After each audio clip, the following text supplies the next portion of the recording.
Hello বন্ধুরা, এই মুহূর্তে আমরা চলে এসেছি পাবলিক সার্ভিস কমিশনের অফিসিয়াল ওয়েবসাইটে। আমরা জানি যে পাবলিক সার্ভিস কমিশনের অর্থাৎ পিএসসি ক্লার্কশিপের যে পরীক্ষা সেটার কিন্তু প্রিলিমস হয়ে গেছে, মেন্সও হয়ে গেছে, কিন্তু রেজাল্টটা এখনও আটকে আছে, মানে অর্থাৎ ফাইনাল যে রেজাল্ট সেটা আটকে আছে। এরপরে কিন্তু টাইপিং টেস্ট হবে, তারপরে কিন্তু রিক্রুটমেন্ট প্রসেস স্টার্ট হয়ে যাবে। ঠিক আছে, তো তোমাদেরকে বলে রাখি পিএসসি ক্লার্কশিপের যে রেজাল্ট সেটা কিন্তু পুজোর কিছুদিন পর আসতে চলেছে।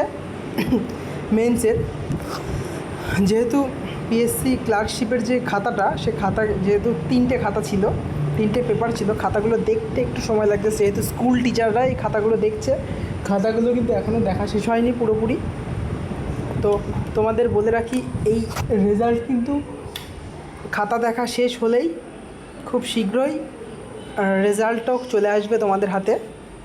তো যারা যারা পিএসসি ক্লার্কশিপ দিয়েছো তাদের জন্য বিশাল বড় সুখবর আসতে চলেছে খুব শীঘ্রই। আর এর সাথে সাথে আরও একটা আপডেট দিয়ে দিই, যারা যারা পিএসসি মিসলেনিয়াসে ফর্ম ফিল আপ করেছো তাদের জন্য একটা বড় সুখবর যে পিএসসি মিসলেনিয়াসেরও কিন্তু পরীক্ষা খুব শীঘ্রই শুরু হবে। ঠিক আছে, ডেট তোমরা পাবে খুব শীঘ্রই, দেখবে মোটামুটি তোমরা ধরতে পারো 2027-এর জানুয়ারির ফার্স্ট উইক থেকে সেকেন্ড উইকের মধ্যে তোমরা এর সমস্ত আপডেট পেয়ে যাবে। আর আশা করা যায় ফেব্রুয়ারি নাগাদ তোমাদের কিন্তু পিএসসি ক্লার্কশিপ পিএসসি মিসলেনিয়াসের যে এক্সাম সেটা কিন্তু হতে চলেছে। তো আজকের এই গুরুত্বপূর্ণ আপডেটটা কিন্তু তোমাদেরকে দিয়ে দিলাম। আর পিএসসি ক্লার্কশিপের যে রেজাল্ট সেটা আশা করা যায় যে পুজোর পরে কিন্তু রেজাল্ট দিয়ে দেবে, কারণ এখনও কিন্তু খাতা দেখা শেষ হয়নি, খাতা দেখা চলছে।